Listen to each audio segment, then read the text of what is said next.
سرخط مهمترین خبرها. دادگاه حکم عبدالله غربتی را باز به تغییر گذاشت. برشنو چگونه قرضش را به تاجیکستان برگرداند و پوتین و میرزیویف از دورنمای همکاری هایشان گفتند.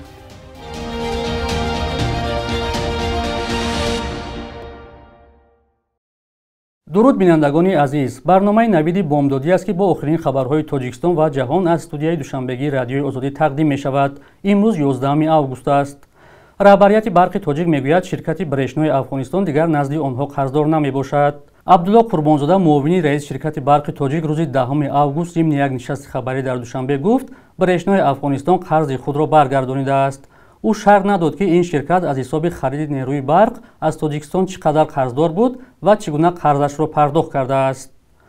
ماه آگوست سال گذشته مسئولین شرکت برق تاجیک قرض برشنو را در نزد این شرکت 33 میلیون دلار گفته بودند. قبلا گفته میشد که نرخ 1 کیلووات برق برای افغانستان 4.5 سنت می باشد. کابل یکی از خریداران اساسی برق تاجیکستان است.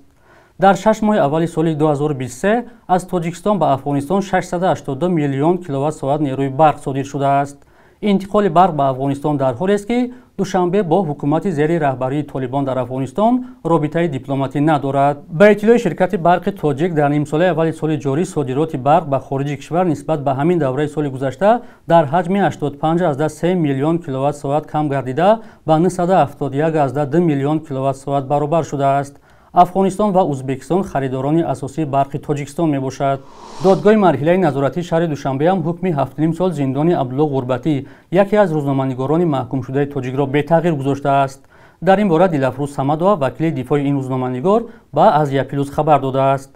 عبدالله غربتی با 3 ماده کدکس جنایی از جمله همکاری با حزب و حرکت‌های ممنوع گونه‌گار و با حکم دادگاه نویه شامنسور به 7 سال و 6 ماه روانه زندان گردیده بود. او و نزدیکانش چنین اتهام را بی‌اساس می‌دانند. قبلا دادگاه مرحله کاساسیونی دوشنبه هم حکم عبدالله غربتی را به تغییر گذاشته بود. دلافروز صمدова گفته است مرافعه مرحله نظارتی روز 14 ایول برگزار گردید و طلب آنها این بود که حکم دادگاه نویه شامنسور نسبت عبدالله غربتی بیکار کرده شده پرونده جنایتی نسبت او قطع گردد، ولی به قول او دادگاه وجه‌های پیش‌آورده آنها را رد کرده است. در بیشتر از یک سال اخیر در تاجیکستان 8 روزنامه‌نگار و بلاگر را با گناه همکاری با سازمان‌های ممنوع از 7 تا 21 سال زندان کردند. مرافعه اکثر آنها در بازداشتگاه و پس درهای بسته برگزار شد. چندین سازمان‌های حامی حقوق از حکومت تاجیکستان طلب کردند که روزنامه‌نگاران بازداشت شده را آزاد کنند، اما مقامات تا حال این دعوت‌ها را صرف نظر کردند. ای هموطنی عزیزتر از جان، ای یوسف امروزین کنعان، بیرون ز وطن چی حال دارید؟ بیا و از روزگارت ما را آشنا کن. بینندگان عزیز، اگر شما دور از تاجیکستانید و از نازکی‌های مهاجرت آگاه هستید و می‌خواهید دیگران نیز بدانند، پس این برنامه برای شماست. روزگار مهاجر، مطابق شوی به محیط نو، قصه‌های انسانی و سبق‌های حیاتی. خط نیروی برق در فصل تابستان یکی از بحث‌های نشست خبری مسئولان بخش انرژی کشور با خبرنگاران بوده است. نمایندگان شبکه‌های تقسیم نیروی برق ادعا دارند که فرسودگی دستگاه و تجهیزات برقی سبب قطع انتقال برق به منزل ساکنان شده است. ساکنان همساله در زمستان از بی‌برقی شکایت می‌کردند، اما این سال در فصل تابستان چنین نگرانی‌ها صدا داد. گزارش همکارانمان اسکندر فیروز و امیر اسایف را در این باره تماشا کنید.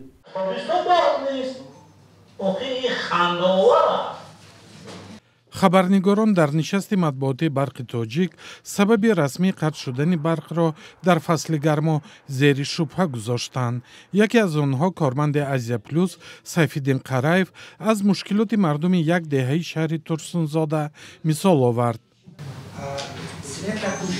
سببش نامعلوم. وقتی ما می‌گوییم رئیسی آدم متصلی وقتی سیزنی خرج بود. سیلندر کشتن حل برد. آجی ها. روزی هایدام همین کار مملکت حال شد. باز سیلندر در روزی هایدام چین درات زیادی و مردم در خانه‌شون کسری و بچه‌ی اکثر مردم کش بستن اصلا یه موقتا یک 4 آیلمون تمام دیگر تو هم روزی برگشته نیستن. дар посух ҷомеъ Умаров, муовини раиси ширкати шабакаҳои тақсимоти нерӯи барқ, фарсудагии хат ва дастгоҳҳои интиқоли барқ номид ва ваъда кард, ки воқеаро баррасӣ мекунад. Мебинем маҳсулоте ки дар ҳамон минтақа вобаст мебошанд, маълум мекунем чизе ки аст, телефони мо рӯз мухатши мо ҳамсӯҳбат мешем, бинем он ин масъаларо бози баррасӣ метавонем дастгоҳиш ки барои чӣ кадом сабаб бошад.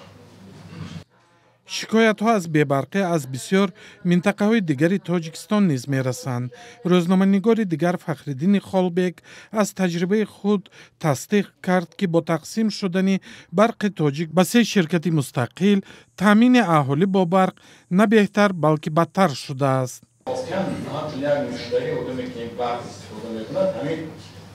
ҳамин муассираи ҳамин низому ман ба чашмои худам мебинам ва худам шахсан эҳсос мекунам. мушкили барқ солҳост мардуми Тоҷикистонро азоб медиҳад. Чандин бор қарзҳои ширкати барқи тоҷик бахшида шуд ва дар он гӯё ислоҳоте ҷараён гирифт, аммо масъала ҳалли худро наёфт. Сафарҳои президенти Тоҷикистон Эмомалӣ Раҳмон ба сохтмони нерӯгоҳи Роғун ишора ба онанд, ки мақомот ба масъала диққати зиёд медиҳанд, вале маълум нест кай бебарқӣ дар Тоҷикистон ба афсона табдил хоҳад ёфт. Президенти Ӯзбекистон Шавкат Мирзиёев рӯзи 9 август дар суҳбати телефонӣ бо президенти Русия Владимир Путин масъалаҳои шарикии стратегӣ ва рушди минбаъдаи муносибатҳои шарикии Ӯзбекистону Русияро баррасӣ кардааст. роҳбарони ду кишвар хостори баргузории ҷаласаи муштараки комиссияи байниҳукуматӣ, форумҳои ӯзбекистонию русиягии байниминтақавӣ, таҳсилотӣ ва расонаӣ шуданд. Хабар медиҳад маркази матбуоти президенти Ӯзбекистон. муносибатҳои Москав бо Тошканд дар пайи таҳримҳои ғарбӣ нисбати Русия тақвият меёбад. кишварҳои ғарбӣ баъди ҳамлаи Русия ба Украина нисбати Москав таҳримҳои иқтисодӣ ҷорӣ карданд. бино ба оморҳои расмӣ, Русияву Ӯзбекистон дар моҳҳои январ-майи соли ҷорӣ $3.8 миллиард гардиши савдо доштанд.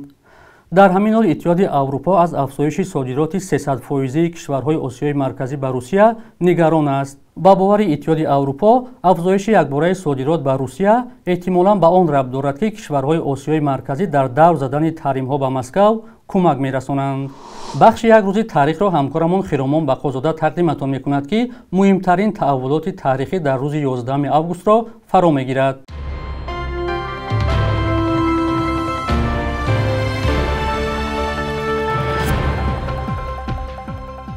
дар Тоҷикистон аз августи соли 2019 барои сарпечӣ аз табобати бемориҳои сироятии мисли сил ва вируси заъфи масунияти бадан СПИД ҷазо муқаррар шуд, ки то 1650 сомониро ташкил медиҳад. чунин чора ба қавли мақомот пеши роҳи паҳншавии беназорати бемориро хоҳад гирифт. дар Тоҷикистон беш аз 7000 нафари олудашуда ба СПИД, 10000 гирифтори сил таҳти назорати тиббӣ ҳастанд. 11 августи соли 2008 Расул Боқиев дар Олимпиадаи Пекин дар вазни то 73 килограмм дар бахши ҷудо соҳиби медали биринҷӣ гардид.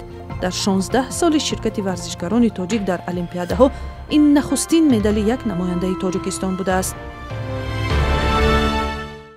субҳи имрӯз дар бонкҳои тиҷоратии Тоҷикистон 1000 рубли русӣ то $113 ва $100 амрикоӣ бошад, то 1097 сомонӣ арзиш дорад. қурби расмии Бонки Миллии Тоҷикистон барои имрӯз чунин таъин шудааст.